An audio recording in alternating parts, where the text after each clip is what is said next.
From 1934 to 1939, two German automobile giants, Daimler-Benz and Auto Union, battled for supremacy on the racetracks of Europe. Together, they spawned a technological revolution that can still be seen today. While much of their story has been overshadowed by the grim history of World War II, the men who raced these cars were heroic figures who had little interest in politics. All they wanted to do was win races.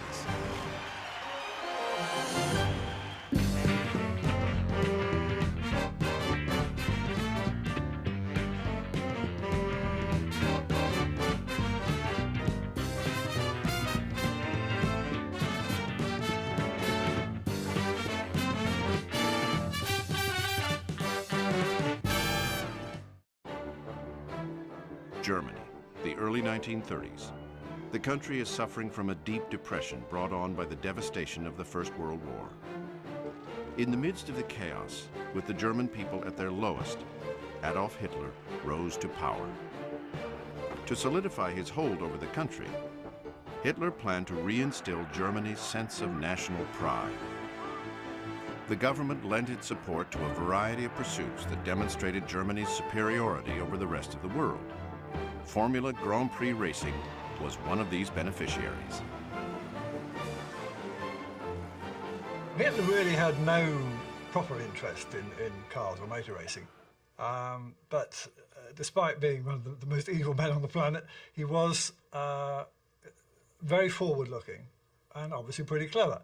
And he could see that any success that Germany had in international motor racing would reflect well on the country. So when he became Chancellor of Germany in 1933, he very quickly offered a subsidy of 500,000 Reichsmarks to any German car manufacturer that would prepare a racing car for the forthcoming 1934 Grand Prix formula.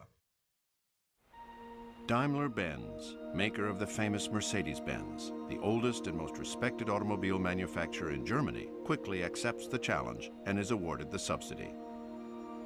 But Daimler wasn't the only German car company that had its eye on the prize. 1 year earlier, 4 automobile manufacturers merged due to the financial difficulties brought on by the Depression. Formed from the remnants of Audi, DKW, Porsche, and Wanderer, the new company combined resources under the title Auto Union. Although Auto Union had no money for a racing program, it did have a legendary automotive engineer on its team, Dr. Ferdinand Porsche. Porsche had designed, but not yet built, this fantastic V16 mid-engine racing car. And Porsche persuaded Hitler that 2 German teams racing for Germany would be better than 1. Impressed with Porsche and his ideas, Hitler split the subsidy with Auto Union, giving them the money to compete with Daimler. After months of intense labor, in 1934, Auto Union introduced an unorthodox car with a rear-mounted 16-cylinder 3.4-liter engine that produced a staggering 314 brake horsepower, the Type A. Well, the thing was, it was a very low revving engine, so it was reliable. It didn't have to be stripped and rebuilt after every race, so that kept costs down as well. It was relatively fuel efficient. Porsche's most daring and innovative decision was to mount the engine in the rear of the car, with the fuel tank placed between the engine and the driver. The concept of these cars was really unique because it was a mid-engine car. The engine was behind the driver. This was the all-new concept at that time with those race cars.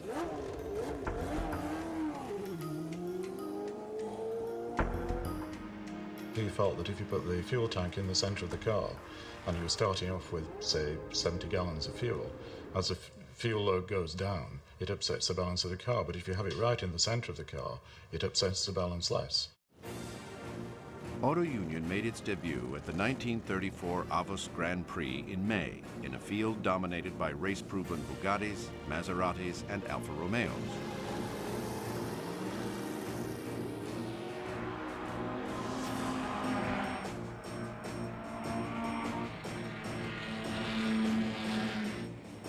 While Auto Union was still working the bugs out of its design, the company scored an impressive third place in its first outing.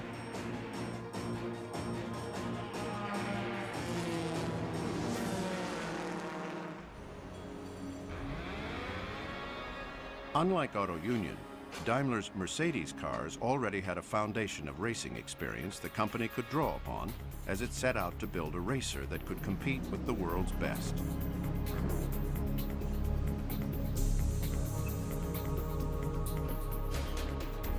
Actually, the most successful car which we had at that time was the SSK, which the car was not used from the Mercedes-Benz company for racing. It was used for private drivers, and they were very successful. They won all kind of races. So when Mercedes went back into the Grand Prix sport, they decided they have to come up with something completely new. So they built a very low chassis, which was extremely important, and of course they used the strength and the experience of their supercharged engines from the SSK to develop this new engine. In opposition to the Auto Union, which was called the A-Type, Mercedes produced the W25, their Grand Prix car, which was front-engined. It was conventional in that sense, had a straight 8 engine, supercharged, both engines were supercharged, and it was beautifully streamlined, which Grand Prix cars really hadn't been up till then. So you had the conventional Mercedes against the very unconventional Auto Union, which of course made for much more interesting racing. But there was a problem.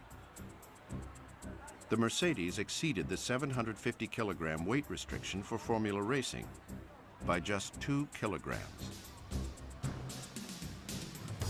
So overnight, we don't know actually who it was, but one of the motorsport team's members came to the idea to scratch the color, the paint away, which was at that time white. All the German race cars had a white paint. So they took the paint off, which gave them an additional advantage of 2 kilos, and then they had the alloy body. The bare aluminum-bodied cars made the weight limit, and since Auto Union had also left their cars unpainted, the 2 shiny new German racers were dubbed the Silver Arrows.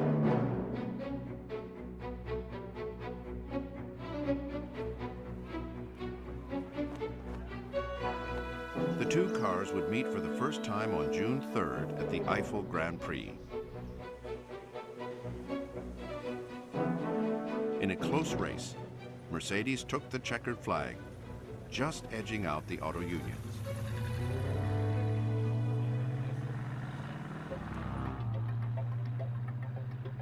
The rear-engine cars were difficult to master. It was very, very difficult to drive.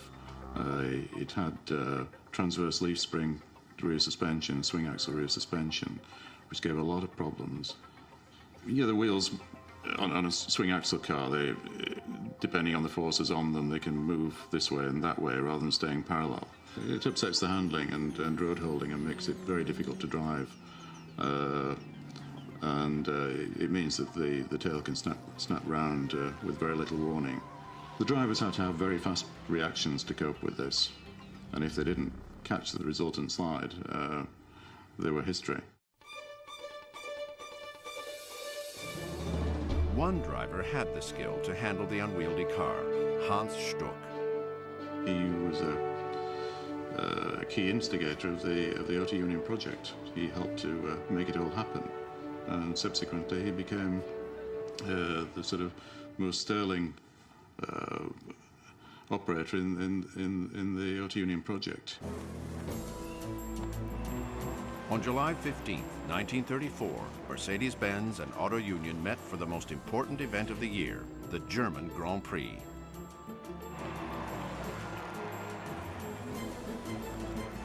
After losing to Mercedes at the Eiffel Grand Prix in June, Hans Stuck was eager to even the score for Auto Union.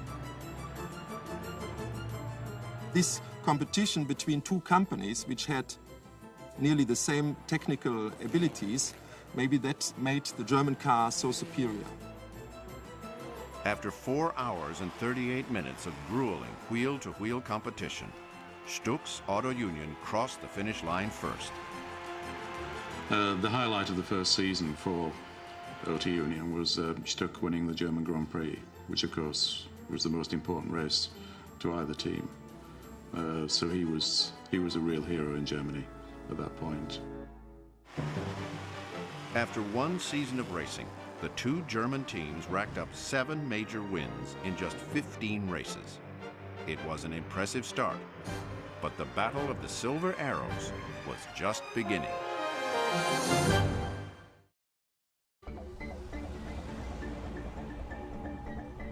In 1935, Mercedes-Benz and Auto Union began their second season of head-to-head racing.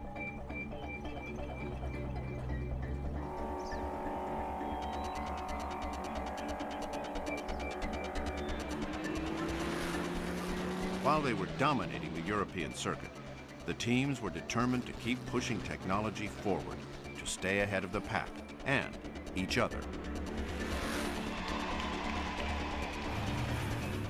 In response to the heightening rivalry between the two